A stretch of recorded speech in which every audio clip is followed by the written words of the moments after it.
স্বপ্নে নামাজ ও বিয়ে করতে দেখলে কি হয়, যা জানার পর আপনি নিজেই অবাক হয়ে যাবেন। আপনার জন্য কি অপেক্ষা করতেছে, সবকিছু জানতে ভিডিওটি শেষ পর্যন্ত দেখুন। প্রথমত, স্বপ্নে নামাজ পড়তে দেখলে কি হয়। স্বপ্নে নামাজ পড়ার অর্থ হলো নিজের জীবনে রহমত, বরকত চলে আসা। আপনি চেষ্টায় থাকুন, আল্লাহ আপনাকে বরকত দেবেন। যখন নামাজের স্বপ্ন দেখবেন, তখন আপনি আপনার কাজে আরও বেশি মন দেবেন। দেখবেন আপনার ভালো কিছু হতে শুরু করেছে, আর আপনার জীবন রহমত, বরকতে ভরে যাবে। তবে চেষ্টার মাধ্যমে আপনার ভাগ্য পরিবর্তন করতে হবে।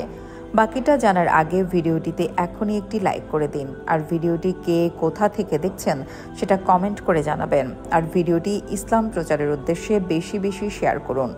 দ্বিতীয়ত, স্বপ্নে বিয়ে করতে দেখলে কি হয়।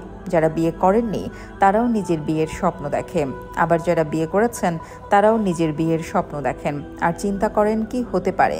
তবে এই ব্যাপারে আজ আমি দুইটা কথা বলবো। প্রথমত, বিয়ে হতে দেখা, যেমন বরযাত্রী দেখা। বিয়ে অনুষ্ঠানে যেসব কার্যক্রম হয় সেগুলি দেখা, আর সে অনুভব করে যে এটা তার বিয়ে হচ্ছে। কোনো কোনো সময় অবিবাহিত লোক যে বিয়ে করার চিন্তা করে, বিয়ে করার আকাঙ্ক্ষা করে, তাহলে হতে পারে এটা তার চিন্তা ভাবনার রিফ্লেকশন। কেননা যা চিন্তা করা হয় তা কখনো কখনো তার স্বপ্নেও চলে আসে। আর আরেকটি হলো আল্লাহর হুকুমে সে অতি তাড়াতাড়ি বিয়ে করবে। এটা তো হলো যে অবিবাহিত তার স্বপ্নের ব্যাখ্যা।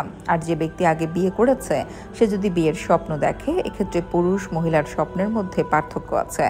যদি কোনো বিবাহিত পুরুষ স্বপ্ন দেখে যে তার বিয়ে হচ্ছে, তাহলে এর ব্যাখ্যা হলো তার সার্বিক অবস্থার উন্নতি হবে, তার ব্যবসা, চাকরি ও কাজে কারবারে উন্নতি হবে। বিশেষ করে তার খানদান থেকে সে কল্যাণ লাভ করবে। আর যদি কোনো বিবাহিত মহিলা স্বপ্ন দেখে যে তার বিয়ে হচ্ছে, তাহলে এর ব্যাখ্যা হলো কারো পক্ষ থেকে সেই মহিলা ক্ষতির সম্মুখীন হবেন।